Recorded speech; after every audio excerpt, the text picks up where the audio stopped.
Good evening. Welcome to the MyCP webinar series for 2024. I'm really excited about tonight's topic, which is imaging as a biomarker, and to have Dr. Rose Gelineau-Morel. And I do believe we will have Dr. Amar Sheikhouni joining us shortly to talk about this topic.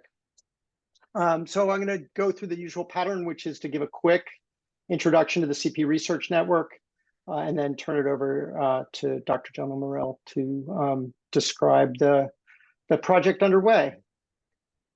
Okay, so the mission of the CP Research Network is to optimize the lifelong health and well-being of people with CP and their families through high-quality research, education, and through community programming.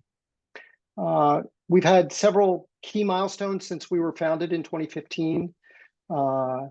We launched the CP Toolkit then, and we've served over more than 5,300 copies of that. Many hospitals give that out when giving a diagnosis of CP. We later went on to launch a well-being guide for parents and caregivers, and then translated the CP Toolkit into Portuguese and Spanish. And then in 2020, we launched MyCP, which is a web platform that allows personalization and access to the registry and discussions. On the research front, we were founded around the creation of a clinical registry, which we launched in March of 2016. It now has more than 9,000 patients in it.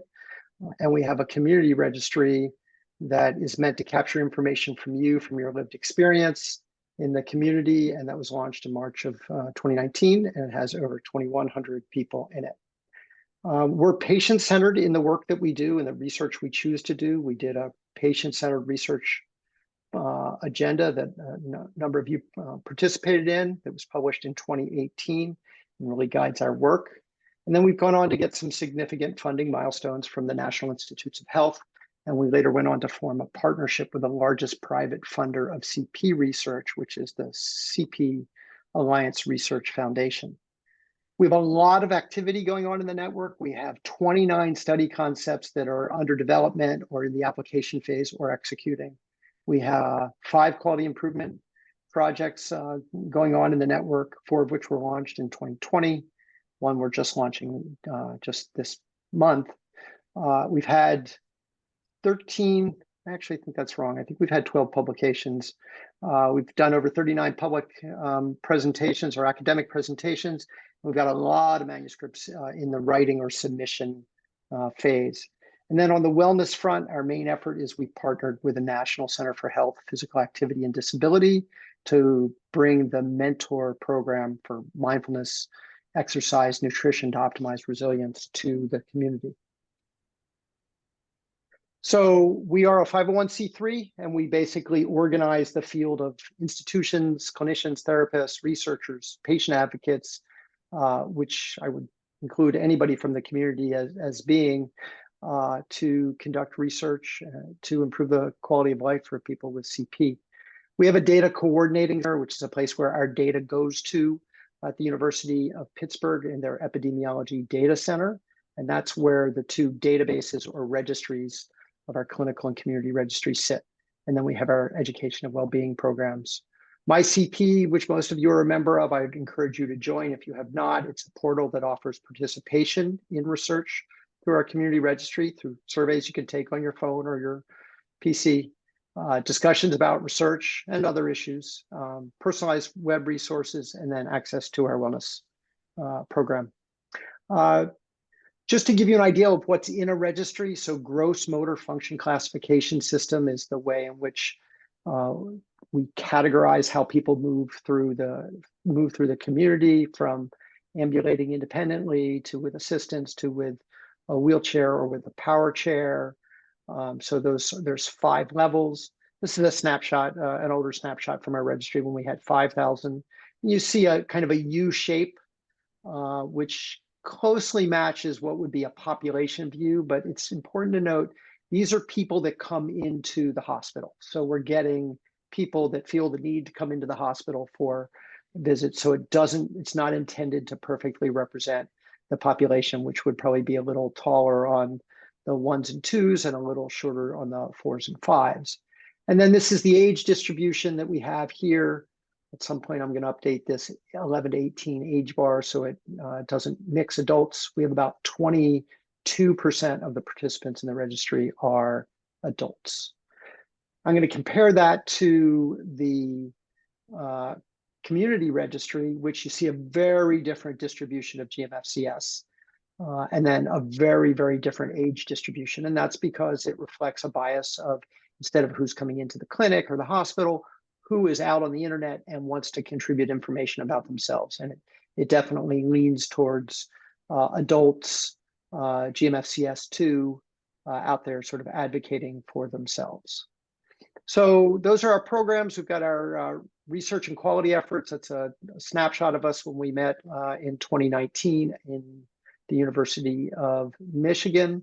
We've got our health and well-being programs, our educational programs, and then we work a lot on community engagement with events like tonight's event.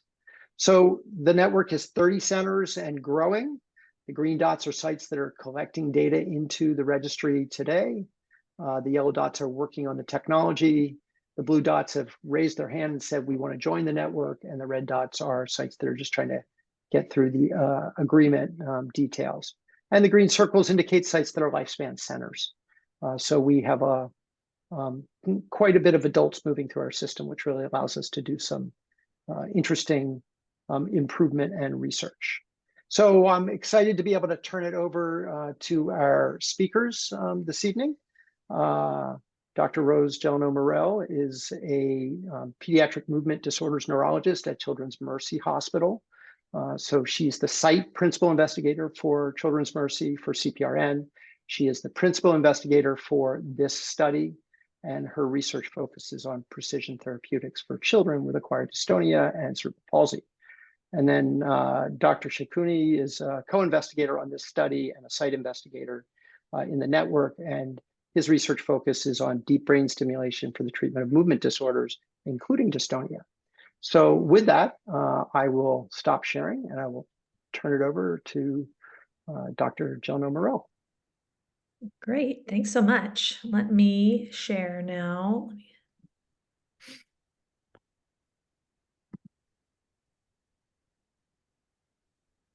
I'm going to go through the same exercise of just asking when I get this going if you all are seeing the right view. Does that look like the correct view? We're seeing the correct view.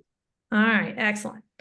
Okay, well, good evening, everybody, and I'm happy to be here and speak with all of you all. As Paul just said, I'm Rose Gelineau-Morel. I'm a child neurologist and also work in our clinical pharmacology division at Children's Mercy in Kansas City.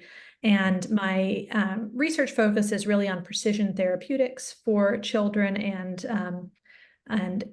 adults with cerebral palsy.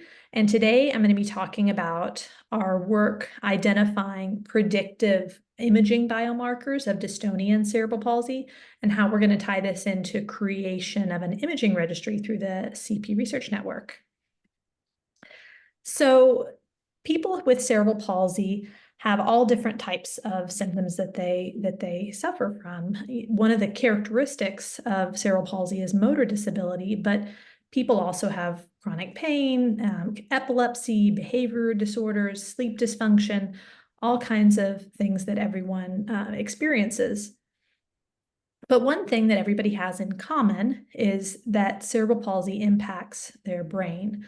The cerebral palsy is due to a non-progressive disturbance and that affected the fetal or infant brain and led to the symptoms of cerebral palsy.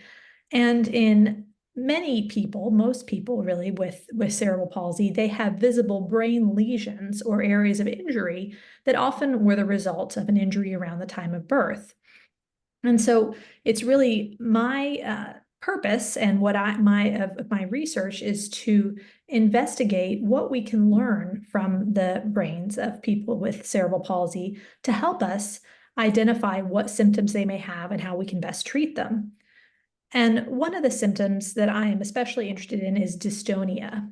Now, dystonia is something that's a little bit of a nebulous concept, really. Even among child neurologists, you can ask people what dystonia is, and not everybody will be able to give you the same answer or something that would necessarily make sense to just anybody hearing them. But it's defined as a movement disorder that's characterized by muscle contractions that lead to abnormal movements or postures.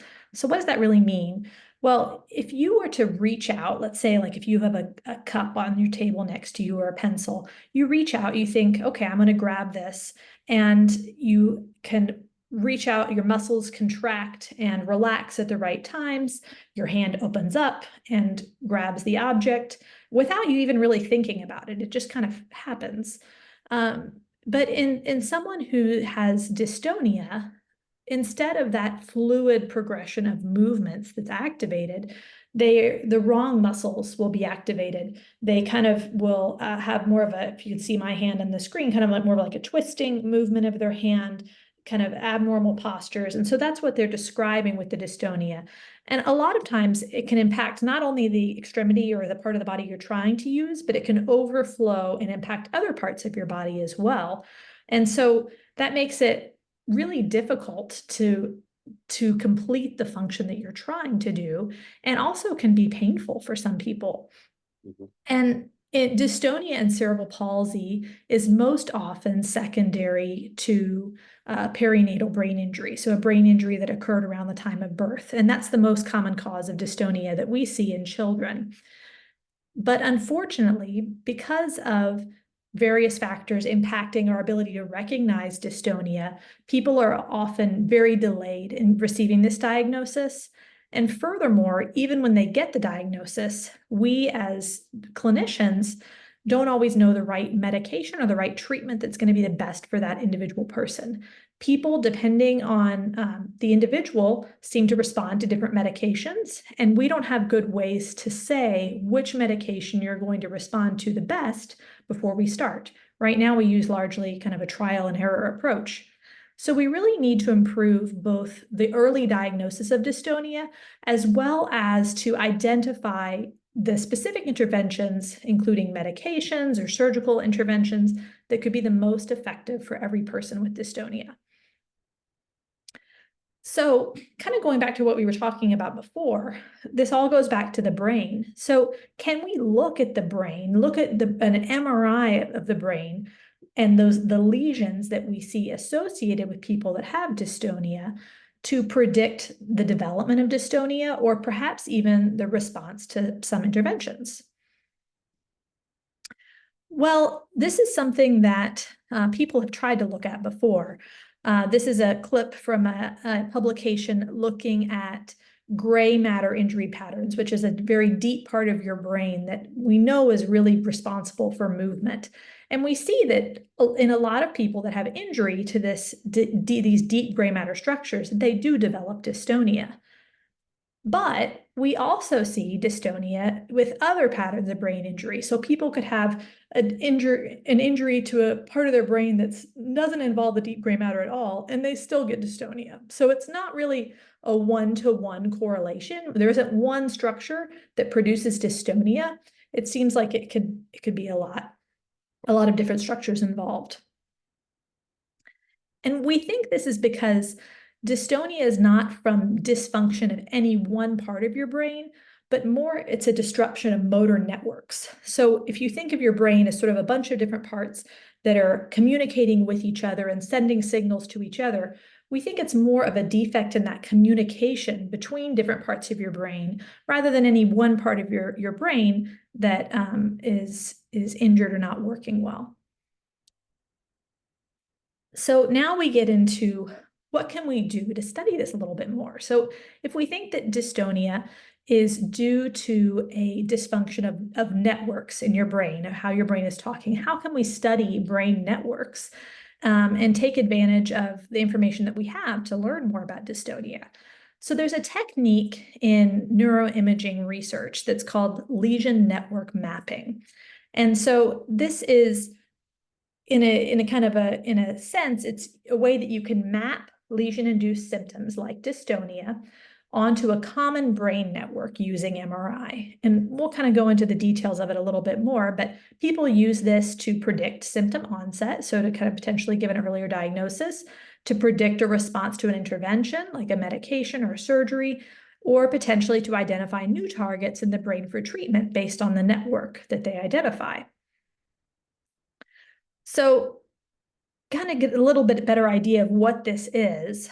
This is an example of kind of the process of lesion network mapping to kind of help you understand it. So in this figure that you see on the bottom right, this is 3 different people. There's a person, that one person is represented by the top row, there's a second person in the middle row, and then a third person is the bottom row. And they each have brain lesions that are visible on their MRI and are associated with their particular symptom. But you can see in red here in this middle column that each person's brain lesion is in a different part of their brain. So it fits that scenario of lesions being located in different parts of their brain, but causing the same symptom in every person. And so in these 3 patients, they created a lesion network. So they put all of these lesions onto a common MRI that we know how that MRI is connected. So we know how all the different parts of the brain are connected on that MRI. And they said, okay, if this part is injured, what parts of the brain would that be connected to? And they use this to create a lesion network for each patient, which is shown on this 3rd column here. And you can see that the lesion network is different from patient to patient. But when they look to see what parts of the lesion network overlap for all 3 patients, then they get this final figure, the larger one on the far right, where you can see the common areas of the lesion network, which are shown there in yellow and red. And that's in a part of the brain called the thalamus, which is responsible for movement for this particular disorder. And so that's the idea of how you can use lesion network mapping for a particular symptom. Now, this case is not dystonia, but it can be used for dystonia and other symptoms. Here's an example of where they were able to use lesion network mapping to predict functional outcomes of people after they'd experienced a stroke. So the same idea in people that had a stroke in different parts of their brain, they saw where are the lesions in their brain and what symptoms did they have or did they suffer from after the stroke. And then they were able to use that information to predict in somebody that didn't know yet what their functional outcome was. They were able to predict these are the things that you're going to struggle with after your stroke. So we've done the same thing in just a few of our own patients who have dystonia. So we've applied this technique. We looked at 31 patients who have dystonia, and you can see on the top row here, this is a representation of all of their images, all the lesions for each of those 31 patients, all kind of superimposed on each other. So that's all the lesions are shown in purple. So those are the lesions of the people who had dystonia. In the middle row were control patients. So these are patients who had lesions in their brain, but they don't have dystonia. And you can see where all of their lesions were shown in this kind of purple-red color in the middle row. And so we looked at the lesion networks and compared those between the dystonia patients and the control patients, and we're able to come up with this bottom row, which is the lesion network map for dystonia in these patients. And so you can see here in red are the areas that are especially connected to people who have dystonia. So these are the areas of the brain, the dystonia brain network, that seems to be really important or seems to play a role in people who have dystonia. And furthermore, when we looked at those patients with dystonia a little bit more, we divided them up into different causes of their dystonia. So these different groups are shown in the rows here. On the top row are patients with kernicterus. So these are people who had really high levels of bilirubin that caused severe jaundice when they were born and caused brain damage. The second row are people with hypoxic ischemic brain injury. And so these were people who around the time of birth had low levels of oxygen that caused brain injury. The third row are people who had strokes when they were young, so still children when they suffered from a stroke. And so something that I really want to point out here is that in all of these different groups of patients, they all had different causes for their dystonia, and their lesions in their brain were all in different locations, but we see that the network that's involved is the same. You can look at it from group to group and see those similarities as they go across. And then the bottom row is then when we combine them all, and that network becomes even more clear. And so, this is really interesting results, and I think gives us an idea into what are the functional changes in the brain, and what are the parts of the brain that are really contributing to the development of dystonia. But this is still a small study. It's limited. It's a small population. This isn't representative of all people with dystonia. And this was only from a group of people that had lesions in very specific locations. So we haven't really looked at people with brain lesions in lots of different locations that may also contribute to dystonia. So we really want to move this forward and do the same kind of idea of lesion network mapping, but in a larger population of people that have lesions in all different kinds of places and different types of symptoms, so that we can refine this dystonia brain network and maybe even find out more about it. Like, are there subtypes of the network, people that have a slight variation of this network that could predict maybe response to a particular intervention, or would give us more information about their specific type of dystonia that they have. So this is where we come to expansion to the CP research network and the creation of the CPRN imaging registry. So this is kind of a view of what we would see with the CPRN imaging registry. So already right now here, and you can see this little computer with the cloud, that's representing the DCC, or the Data Coordinating Center, that exists at the University of Pittsburgh for the CPRN already.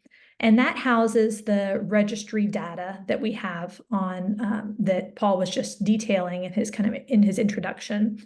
And so the thought is here that we will incorporate the imaging registry into this existing, into the existing registry at the DCC. These buildings are representative of different sites in the CPRN. Of course, there are many more than these four, but just for illustrative purposes, each one of these is a hospital or a site, and they get clinical MRIs from their patients they're taking care of in their hospital, and they send the de-identified MRI images to the Data Coordinating Center of the CPRN, along with all of the typical registry information that is sent. And so you end up with kind of a paired system where for patients, we have the typical information that's in there in the CPRN registry, but that's also now going to be paired with their specific MRI that'll give us information about their specific brain and the brain lesions that they may have. And this is something then that through the cloud, people will be able to access from all different sites in the CPRN. So, we can use this for our dystonia research, but really, this is something that would be useful for people doing all kinds of research and investigating all kinds of symptoms that people may have from their cerebral palsy. So we are currently pursuing funding through the Pediatric Epilepsy Research Foundation, or PERF. And the main goal of our next step is really to create this imaging registry. We're going to start with 3 sites, so Nationwide Hospital, Washington University in St. Louis, and Children's Hospital of Colorado. And they will be the pilot sites to trial this process of transmitting their clinical MRIs to the CPRN DCC at the University of Pittsburgh. This will help us to kind of establish a pipeline for how we're going to transfer that data, how we're going to store it, how that data will be shared between sites to get all those kinks worked out before we expand it to the full CPRN. And then the second aim of this will be to actually further the research that I talked about at the beginning. So really being able to better define this dystonia brain network. So with the CPRN imaging registry, we'll be able to expand that work to many more, potentially hundreds of patients, and then actually test the dystonia brain network as a predictive marker for dystonia. So we'll be able to look at patients that we haven't even haven't even looked at their data yet to see if they have dystonia or not, and say, can we use what we know to predict if this person does have dystonia or not, and then check ourselves with the information we have in the registry. And we'll be able to start exploring, are there specific lesion locations or lesion connections in the network that we could tie in with the etiology? So like how people acquired this injury, from hypoxic ischemic encephalopathy, from low oxygen, from prematurity, from other causes. That are there certain things that we could look at to distinguish motor phenotypes? So people that have more dystonia versus another tone problem like spasticity, or to be able to say more about the dystonia distribution in someone. So we're hoping that we'll be able to use this information to answer a lot of questions. So that is a kind of an overview of our research and how we're hoping to expand it into CPRN imaging registry. This is the team and the CPRN that's involved. You can see it's a big group of people, and you know, I just wanted to do a huge shout out and thanks to everybody that's on the team and has been helping out with this, because it's really been a team effort. And that should be all. I'm gonna stop sharing here and see if you all have any questions. Oh, it looks like that Dr. Shakuni is here now as well, so he may want to add some as well. Yeah, it might be actually good before we jump into questions, if Dr. Shakuni, if you could talk a bit about your interest as a neurosurgeon and how you would see this being, you know, valuable in your work, that would be great. Hi, I guys. guess Sorry. we got you right out of the OR, huh? Funny enough, yes. Sorry, I got stuck. I'm on call. I was on call yesterday, so I had a case that's going on that I had to. So, thankfully, we're kind of almost done here. So ENT is taking over now. Can you hear me? Yes. Okay. All right. So, yeah. So, you know, my interest out of it, I think this is very interesting for changing how we surgically treat CP and open up like other ideas, because traditionally we treat CP like certain conditions basically, or certain symptoms of CP, like dystonia, with DBS, and we kind of just target historical targets like the globus pallidus, part of the basal ganglia. And it doesn't always lead to good results, right? I mean, it's sort of the last thing we try when medication are not working. And it's frustrating for me as a surgeon to kind of like see some of this like not work in some patient and others and not know why. And then why I'm not trying to use electrical stimulation in other areas. So knowing a little bit more about the physiology, the networks that are involved, like what Rose was just saying, it will help us target. So for me, it creates a map that can be then targeted with electrical stimulation, for example. And that's really my primary interest. If I wanted to deep brain stimulation to treat some of the motor symptoms that are not being addressed by medication, can I target those abnormal network? And that's the question that this may help us answer. It may also help us answer why some patients that had deep brain stimulation did not respond while others responded. So that's really where I'm coming from. You know, I do epilepsy and stuff and other treatment that involve electrophysiology, manipulation, the electrophysiology of the brain and the networks. So again, it kind of like all comes together in that sense. And I think we're missing this tool. I think this as part of our armamentarium. We don't have a very good way of interpreting MRI in these situations. So I think this will help a lot, and I think it'll open up a lot of areas of treatment and research coming out of this. Great. And could you just say one other thing, which is, you know, I think some people may be familiar with what deep brain stimulation is because of Parkinson's, but could you just say what it is when you do deep brain stimulation, what the sort of surgery is about? Yeah, so deep brain stimulation is typically, historically, the first patient who got it were essential tremor patients, the patient with tremors. And it involves implanting 2 electrodes, usually into a motor network that's thought affected by the motor disease. So, for example, would be the thalamus, the motor thalamus, in essential tremor, for example. And in other, and then it kind of expanded to Parkinson's disease. where we implant the subthalamic nucleus. Another part is the deep structure. So it's called deep brain because we're putting electrode deep into the brain, into basically, let's say it kind of the control centers of the motor system in the middle of the brain. So the idea is that if you interfere with those areas by electrical stimulation, by sending electrical pulses, and the wires basically are put into the brain, they're connected through under the skin to a pulse, like a pacemaker that sits in the chest area, and it just sends continuously pulses into this network. And it works miraculously in essential tremor. I mean, with tremors, patients with those tremors, they're able to drink and eat for the first time in a long time. So it is very cathartic. Patients get an immediate release of symptoms. So it's a great thing. In Parkinson's, similarly, and not as much as an essential tremor, but it does relieve a lot of the symptoms of Parkinson. So then the next step was dystonia, and dystonia, primary dystonia, not the dystonia you see with cerebral palsy, became another target for this treatment, where the same idea is that we see this treat some of these elements of dystonia that happen with Parkinson's. So why not we try it for patients with dystonia?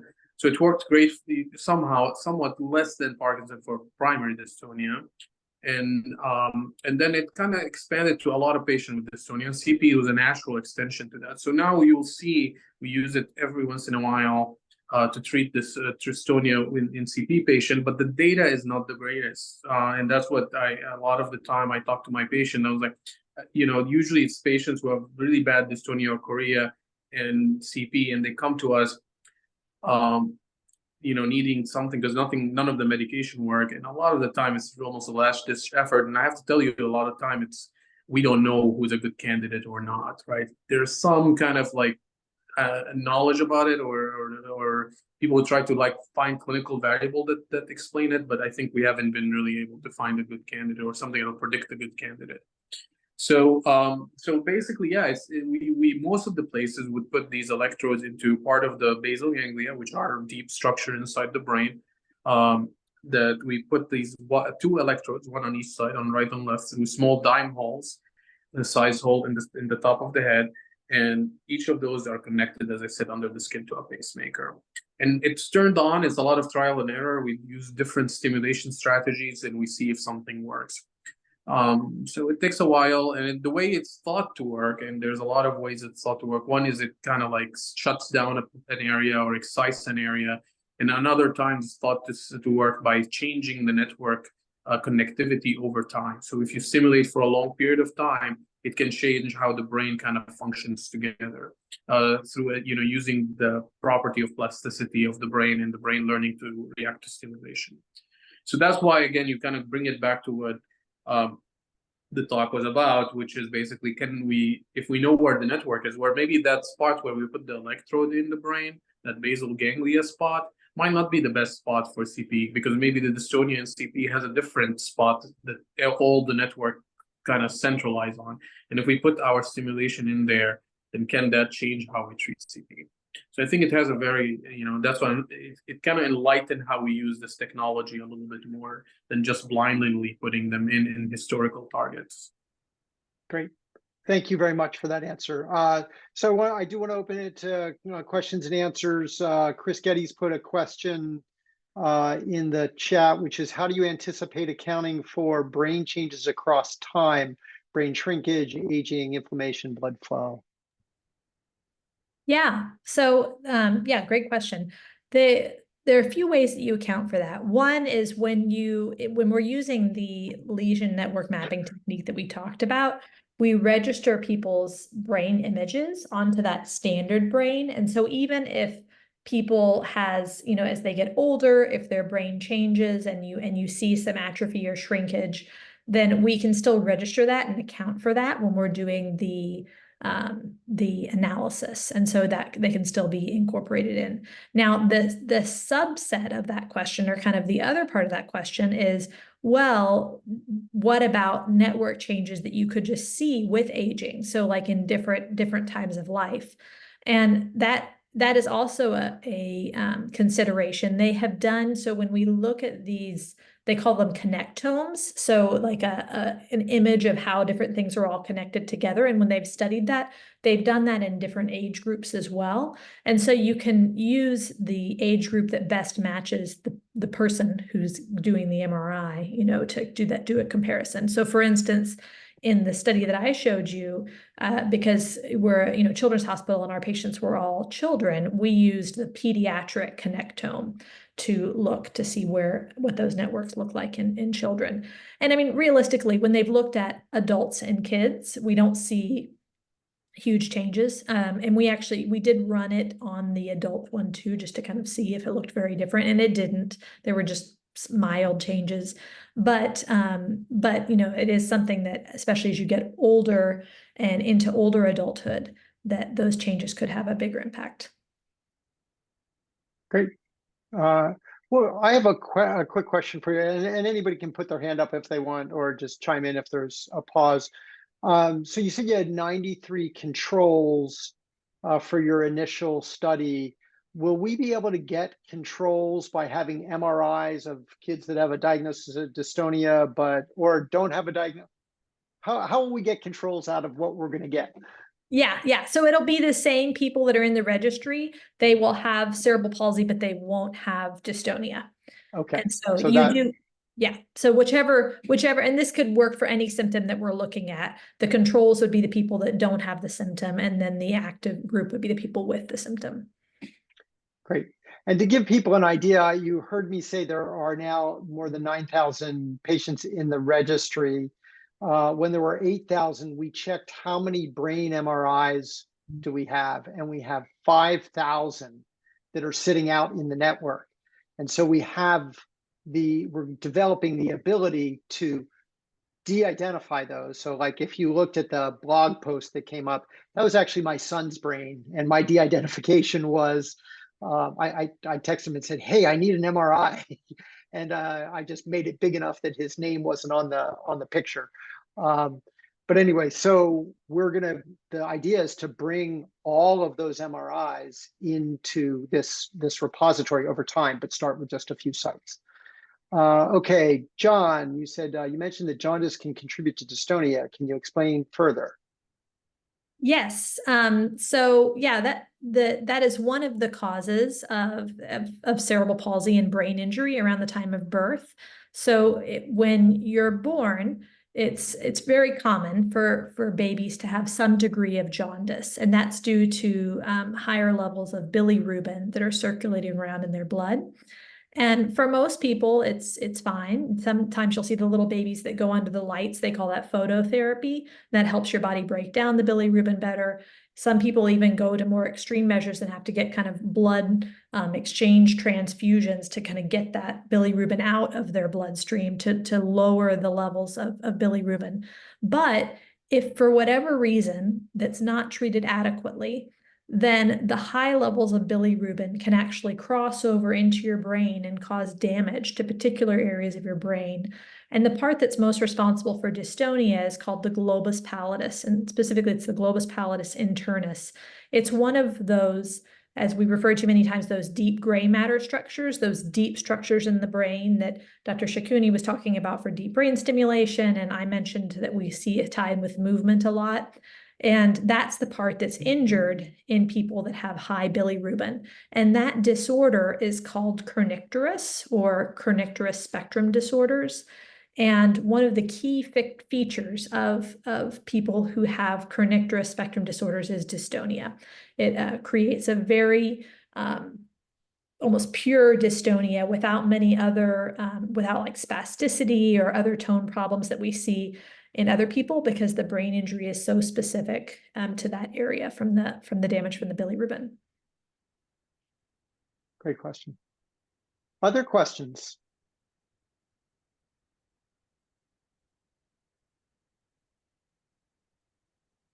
I have one. Go ahead, fire away. Can we get a copy of the slides? Because I'm interested in the part where you were talking about the different, like the stroke and the hypoxia, those things about it. Yeah. That's up to you. Yeah, if you're fine with that, I can, I can send it to you, Robert. If you want to just shoot me your email to Paul here, and I'll get that to you. Okay. Because I'm interested, because I'm like confused between like the CP and the dystonia and the causes, the hypoxia, the stroke, all those parts of it. Like I'm not too sure. Like I thought like the dystonia was more of the like just the shaking part, like when you have like dystonia in the neck and your head like shakes, stuff like that, or verbally. But I see more of a link together. It's kind of similar. Yes. I mean, dystonia can affect you in all different kinds of ways. So there's different kinds of dystonia. They call it like tonic dystonia or phasic dystonia. Phasic dystonia is more like that dystonic tremor, like you're talking about, which really you can simulate yourself. If you hold your arm out and you kind of tighten all your muscles at the same time, that it sort of makes your hand shake a little bit. That's like a dystonic tremor, or when you're describing in your neck, if there's kind of a muscle that's fighting the others, then it can create a tremor in your head. So that's a phasic dystonia, but then you can also have more of a tonic dystonia, which is more of a sustained contraction or tightness. And that kind especially is the kind that can become quite painful and cause a lot of problems due to that in people who have it.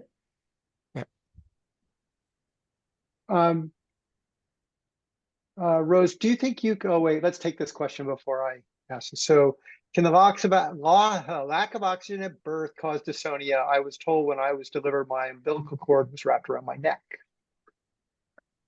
Yes, so I mean it can be one of the cause. So a low oxygen level at birth is one of the common causes of cerebral palsy, and then can also cause dystonia associated with that. So yes, that's definitely a common cause that we see. And when I was talking about those people with HIE, the hypoxic ischemic encephalopathy, that's what that means. Hypoxic meaning low oxygen, ischemic meaning causing damage, and encephalopathy being kind of a disorder of your brain. So that's what that term means, is that low oxygen that's causing damage and dysfunction to your brain. One thing that might help, I mean, many of you follow along everything we do, and Dr. Boom has been on and talked about dystonia diagnosis, and we've done this quality improvement effort to really raise the rate at which dystonia is diagnosed. And I may have missed it, but could you talk about that sort of the 4 questions that are being asked to try to increase the consistency of assessing and diagnosing dystonia? I think that might be interesting to people. Yeah, well, so there are some questions that are being asked to try to get at some of the fundamental features that we see of dystonia, and to kind of key people into the diagnosis and hopefully improve the diagnosis rates of dystonia. And so it gets at some of the things that we talked about. So one of them is, do you see evidence of spasticity? So that spasticity is that other kind of high tone type that we see a lot of times with dystonia. And so are people seeing evidence of spasticity, which is more velocity dependent, kind of a catch or increased tone in a muscle? And so that's one question. They also ask if you have if people see dystonia that's activated by voluntary movement. So I mentioned that a lot of times, like when you're trying to reach out for something and you have dystonia, it can activate, movements in other arms, or can activate the dystonia in the arm that you're trying to use or the extremity you're trying to use. So you try to see, do you see this abnormal movement activated when people are trying to move? And do you see it when somebody's just passively moving? So do we see it when somebody's trying to, if somebody, let's say that's not, the person's just sitting there calmly, somebody picks up their arm and tries to move their arm around, do we see their arm, do we see the dystonia being activated when they're passively moving their arm? So those are kind of the questions we're asking to try to get kind of cue providers as well to look at these things and say, hey, if you're seeing these characteristics that, you know, we think that, you know, this person could have dystonia. And so then you say, you know, do you think that they actually have dystonia or not? Great. Chris Geddes, did you want to, let me see, did you want to type your question or you want to ask it? I'd like to ask this one, Yeah. because I'm actually reading from an article here so that I don't get this wrong. There's an article called Spinal Dystonia and Other Spinal Movements by Cerebral et al. And they discuss how, while dystonia is traditionally considered a disorder of the basal ganglia, recent literature has emphasized the role of the cerebellum, cerebral cortex, and brainstem. Given that cervical myelopathy is found often in our population as they're aging, how would you be able to determine from the brain scans as opposed to also having spinal scans available in your assessment? Yeah. So yeah, I mean, that's some really interesting discussion points there. So the first thing that you mentioned is that they're talking about how dystonia isn't really just the basal ganglia, it's a disorder of brain networks. And so they talk about the same places that we identified in our brain, the lesion network mapping study. So the cortex, the outside part of your brain, the basal ganglia, which are the deep gray matter we've been talking about, the brainstem and the cerebellum, which are both located in the back of your brain, in the back of your head. Now, all of those parts you can see with a brain MRI, on those parts of your brainstem and in your brain. But there's also some thought that contribution from your spine or your spinal cord and even your peripheral nerves that come from your hands and legs up, that those can also modulate dystonia. In fact, there have been some really interesting studies that have looked at giving stimulation to the periphery, so like to hands and or legs, and being able to modulate people's symptoms of dystonia by that stimulation out in the periphery. And so those parts play in. I mean, it's a network that extends, your nerves go through your whole body. And so it's all connected. So yes, I mean, I think that it's less common, but sometimes in my patients, if they have dystonia that's very focal or like in a particular extremity, we will look in their spine to see if they have something that could be impacting them there that's causing the dystonia. For the repository and things, right now we're focusing on MRIs of the brain, just as for the work we're doing now, but the repository doesn't have to be limited to brain MRIs. And, that's what we're starting with, but ultimately we could definitely include spine MRIs. We could include imaging of the hips and, all other, parts of your body as well. Like it just kind of sets up the infrastructure so that then we'd be able to put the imaging, store the imaging where it can be linked to somebody's, de-identified data. Thanks a lot. Yeah, that's a really exciting fact that just putting this infrastructure in place will give us a generic ability. So one of the big quality improvement efforts we have going on in the network is hip surveillance. And so the ability to do sort of machine reading of things is going to open a lot of doors. In March, we're going to have a webinar about doing deep learning with artificial intelligence on brain MRIs, which this infrastructure would support, and the kinds of things we can do with that. So there's going to be this is really incredibly valuable to the field of research, which will be incredibly valuable to the treatments and the outcomes for all of you in the long run. So appreciate that work. Okay, John Borland asked, could you further clarify how you see mapping translating into a more effective treatment of dystonia? Yeah, sure. Amar, do you want to take this one since you were talking about that, or I can talk about it from a pharmacologic standpoint too? Sure, I think we can talk about it both ways. Yeah, I mean, one way is obviously finding, why certain medications work for certain symptoms and why others don't. But as I said, for us to come up with even surgical treatments, because when you think of networks and maps, you think like I can probably, if it's an aberrant activity, then I can work with it basically by putting an electrical interference with it. And if it's firing or connecting to each other in a bad way, I can maybe short circuit it out or connect it. But right now, the networks of the brain are in the millions and billions, right? So which one, where do I put this electrode is not clear. But when you understand why a network is different from what from what normal is, and how is it acting aberrantly, then maybe you can help it with a wire or electrical stimulation. The same way we do it for the heart, where we know a lot more about how the aberrant activity of the heart happens. Then we can basically go in and that's what they do in cardiology. They go in and study where is the heart messing up its beat and creating extra beats, and then they target that area either by removing it or by stimulating it.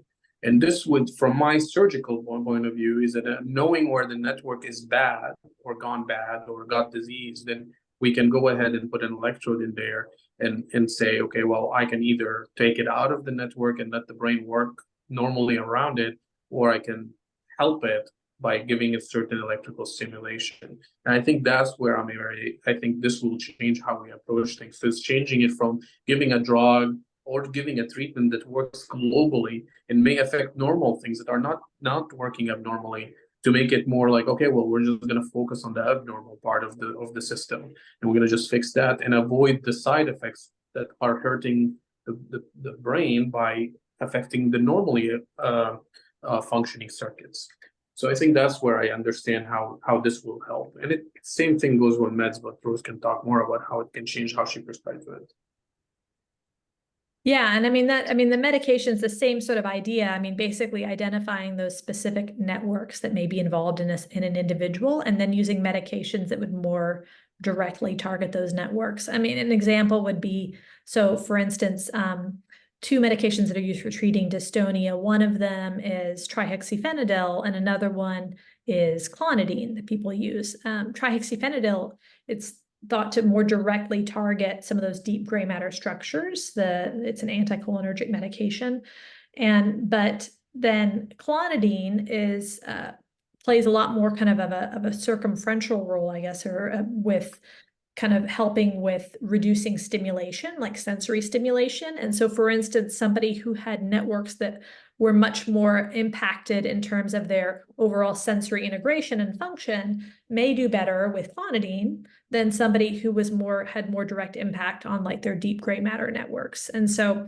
that would be an example. We still have to look into that and see if that would be true or not. But those are the kinds of things we could look at with these once we define the networks better.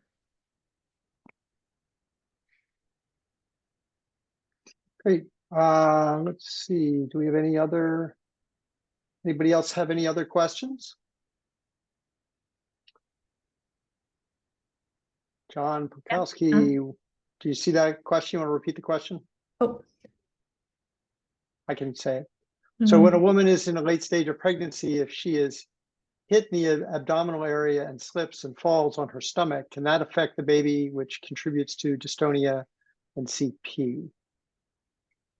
Yeah, so I mean, that's something that like it really depends on the situation. There are some situations, I mean, when it's more severe, for instance, if someone's in a car accident and they are, the mother is injured in the car accident, then it can cause injury to their baby, even in utero.